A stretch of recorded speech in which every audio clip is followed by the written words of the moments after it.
ମୋ ଛୁଆ ମାନଙ୍କୁ ସମସ୍ତଙ୍କୁ ମୋ ଘର ଦୁଆର ମୁଁ ସମସ୍ତଙ୍କୁ ଛାଡ଼ିକି ଆସିଲି। ଯାହାକୁ ଭଲ ପାଉଥିଲି ତାକୁ ନେଇକି ଆସିଲି, ତା ନାଁ ଜଗବନ୍ଧୁ ମିଶ୍ର।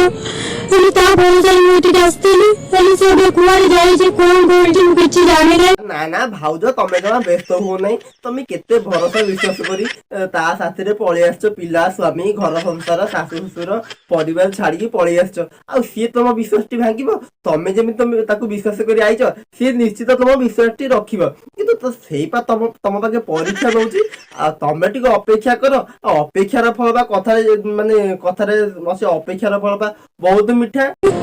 ହେଲେ ମତେ କୋଉ କୁହ ମତେ କହିଲାନି। ମୋ ବାପା ମା ବି ମତେ ଅନଉନାହାନ୍ତି, କି ମୋ ଶାଶୁ ଶ୍ୱଶୁର କେହି ଅନଉନାହାନ୍ତି। ନାଇଁ ଭାଉଜ, ତମେ ଜମା ଅଧୈର୍ଯ୍ୟ ହୁଅ ନାହିଁ, ଜମା ବି କାନ୍ଦ ନାହିଁ। ଆଇଲ ମୋ ପାଖକୁ, ଆଇଲ ତମ ଲୁହଟା ପୋଛି ଦେଇ।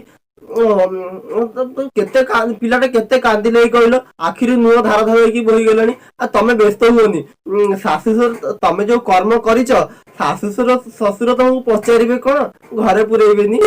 ମୋ ଭରସାରେ ଆସିଲି, ସିଏ ବି ମତେ ଏମିତି କରିକି ପଳେଇଲା।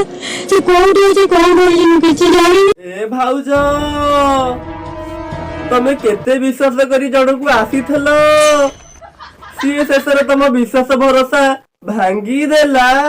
ନାଇଁ ମ ଆଜ୍ଞା, ଭାଉଜ କଥା ଶୁଣିଲା କୁଣୁ, ମାନେ ଦୁଃଖ ଶୁଣିଲା କୁଣୁ ମୋ ଆଖିରୁ ଖାଲି ଲୁହ ଜକେଇ ଯାଉଛି। ଦେଖୁନାହାନ୍ତି, ଭାଉଜ ଏଇଠି ଯୋଉ କର୍ମ କରିଛନ୍ତି, ସ୍ୱାମୀ, ପିଲା ଛୁଆ, ଶାଶୁ ଶ୍ୱଶୁର, ଘର ସଂସାର ସବୁ ଅଛି। ତଥାପି ଗୋଟେ ଜଣଙ୍କ ପ୍ରେମରେ ଏତେ ଉବୁଟୁବୁ ହେଇଗଲେ ଯେ, ପିଲା ଛୁଆ ଘର ସଂସାରକୁ ଛାଡିକି ସିଏ ପଳେଇ ଆଇଲେ ତାଙ୍କ ସାଙ୍ଗେ। ଏବେ ନାମ ନିଅ, ଏବେ ସିଏ ଛାଡିକି ପଳେଇଲେ, ଆଉ ଆଙ୍କ ବାଟରେ ଇଏ ସାଇଡ ହେଇଗଲେ। ଭାଉଜ ଏବେ ଏକା କୋଉଠି ଭଡା ଘର କରି ଅଛନ୍ତି। କଣ କହିଲ ଭାଉଜ, ତମର ଏତେ କର୍ମ କରିବା କଣ ଦରକାର ଥିଲା? ତମେ ତ ଜାଣିଛ, ତମେ ଘର ସଂସାର କରିଛ, ତମର ପିଲା ଛୁଆ ଅଛନ୍ତି, ଶାଶୁ ଶ୍ୱଶୁର ଅଛନ୍ତି, ପରିବାର ଅଛନ୍ତି। ପୁଣି ତା ସହିତ ଆସିବା ତମର କଣ ଦରକାର ଥିଲା? ଆସିଲ, ଏବେ କର୍ମର ଫଳ ନିଜେ ଭୋଗୁଛ। ଆଉ ସେ ଯୋଉଠି ଥାଉ ତାକୁ ଶୀଘ୍ର ଆଣନ୍ତୁ। ମୋ ଭିଡିଓ ଯଦି ସେ ଦେଖୁଛି, ସେ ଯୋଉଠି ଥାଉ, କି କଲ୍ କରୁ କି ଯାହା କରୁଛି, ନିଚ ଆସିଲା। ନା ଭାଉଜ, ତମେ ବୁଝିପାରୁନ। ସିଏ ତମକୁ ପ୍ରକୃତରେ ଭଲ ପାଉଥିଲେ ଟି? ତମକୁ ତାହେଲେ ଭଲ ଯଦି ପାଉଥିଲେ, ଭଲ ତ ପାଉଥିଲେ, ଆଉ ତମକୁ ଛାଡିକି ପଳେଇଲେ କଣ ପାଇଁ?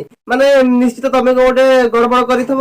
ଯଦି ଗଡବଡ ନ କରିଥିବ, ତାହେଲେ ତାଙ୍କ ଘରେ କଣ ଗୋଟେ ତାଙ୍କୁ ଏପଟ ସେପଟ କରିଦେବେ। ସେଥିପାଇଁ ସିଏ ତମକୁ ଛାଡିକି ପଳେଇଥିବେ। ଆଉ ତମେ ଯୋଉ ଆସିକି, ତମେ ତ ଯେତେବେଳେ ନୂଆ ନୂଆ ପ୍ରେମ କରୁଥିଲ, ସେତେବେଳେ ମିଠା ମିଠା ଲାଗୁଥିଲା। ଆଉ ଏବେ ପ୍ରେମଟା ପୁରା ପିତା ହେଇଗଲା ଯେ, ଶେଷରେ ସୋସିଆଲ ମିଡିଆରେ ଆସିକି ସାହାଯ୍ୟ ନେଲା। ଯଦି ନ ଆସିଲା ତ ଦୁଆର ପାଖରେ ବସିବି, ନହେଲେ ଯାଆନି ସେଇଠି ବୁଲିବି। ଇଏ କି ଲଜ୍ଜାର କଥା କହିଲ? ତା ଦୁଆର ପାଖେ ଯାଇ ବସିବ କଣ? ତମକୁ ଖାଇବାକୁ ମିଳୁନି, ଖାଇବାକୁ ମାଗିବ ନା କଣ? ଡାଇରେକ୍ଟ ତା ଘର ଭିତରକୁ ପଶିଯିବ ନା। ଫଟୋ ସହ ପ୍ରମାଣ ସହ ନେଇକି ଡାଇରେକ୍ଟ ତା ଘର ଭିତରକୁ ପଶିଯିବ ନା, ଦୁଆର ମୁହଁରେ ବସିବ? କି ଲଜ୍ଜାଜନକ କଥା ଇଏ କହୁଛ? ତାକୁ ବି ଭଗବାନ ଦେଇଛନ୍ତି, ସେ ସେଇଟା ଟିକେ ଭାବ, ଗୋଟେ ଝିଅର ଜୀବନ ନଷ୍ଟ କଲେ ମୋ ଝିଅର କଣ ହବ? ତମର ନାବିକି କିଛି ନାହିଁ, ଯାହା ଭୁଲଭାଲ ହେଇଛି ଭୁଲଭାଲ ନେଇକି ଗୋଡ ତୁଲେଇଲି, ସବୁ କଲି, କେହି ମତେ ଟିକେ ଗ୍ରହଣ କରୁନାହାନ୍ତି। ଆଜ୍ଞା, ଜୀବନ ଦୋଛକିରେ ଏଠି ଭାଉଜ ଏବେ କରିବେ କଣ? କଥାରେ ଅଛି, ଦୁହିତା ଦୁଇ କୂଳକୁ ହିତା। ଏବେ ଇଏ ଯେ ଏମିତି ଦୁହିତା ହେଲେ ଯେ, ଦୁଇ କୂଳକୁ ଏକାବେଳକେ ପିତା ହେଇଗଲେ। ଆଜ୍ଞା, ମୁଁ କଣ କହିବି ଆପଣ ମାନଙ୍କୁ? ଆପଣ ମାନେ ତ ଡେଲି ସକାଳ ହଉ ସୋସିଆଲ ମିଡିଆ ଖୋଲୁ ୟୁଟ୍ୟୁବ ଖୋଲୁ ଡେଲି ଏମିତି ଖବର ପାଉଛନ୍ତି। ଆପଣ ମାନେ ପୁରା ଦେଖି ଆପଣଙ୍କ ମୁଣ୍ଡ ପୁରା ସବୁ ତ ଜାଣିଥିବେ। ଆଉ କଣ ମୁଁ କହିବି? ଭାଉଜ ଏମିତି କର୍ମ କଲେ ଯେ, ସେପଟେ ଦେଖିଲା ବେଳକୁ ତାଙ୍କର ଦିଟା ପିଲା ଛୁଆ ଆଙ୍କ ପ୍ରେମରେ ଏମିତି, ଭାଇଙ୍କ ପ୍ରେମରେ ଏମିତି ବୁଟୁବୁ ହେଲେ ଯେ, ତାଙ୍କ ପିଲା ଛୁଆ, ଘର ସଂସାର, ସ୍ୱାମୀକୁ, ଶାଶୁ ଶ୍ୱଶୁର, ଘର ପରିବାରକୁ ସମସ୍ତଙ୍କୁ ଛାଡିକି ପଳେଇ ଆଇଲେ। ହେଲେ ଜାଣିନଥିଲେ ଆଙ୍କର ଏପଟେ ଦିଟା ପିଲା ଅଛି ବୋଲି। ହେଲେ ଯାଇଲା ଠିକ ଦେଖିଲା ବେଳକୁ ପ୍ରେମ ତ ଏତେ ମିଠା ଲାଗିଲା ଯେ, ଆଉ ଶେଷରେ ପିଲା ଛୁଆ, ବୁଢା କଳା ଗୋରା କିଛି ଆଜ୍ଞା ଜଣା ପଇଲାନି। ଆଜ୍ଞା, କଥାରେ ଅଛି ବା, ସେ ପ୍ରେମ ଥରେ ଯାହାକୁ ସେଇ ନିଶାଟା ଚଢିଗଲା, ସେ ଏମିତି ଅନ୍ଧ ହେଇଯିବ ଯେ ସେ ପ୍ରେମରେ, ତାକୁ ଆଜ୍ଞା କିଛି ଜଣା ପଡିବ ନାହିଁ। ଖଟା, ମିଠା, ପିତା, ଲୁଣିଆ, କିଛି ଜଣା ପଡିବ ନାହିଁ। ସେଇପରି ଏ ଭାଇଙ୍କର ଦିଟା ପିଲା ଛୁଆ ଅଛନ୍ତି।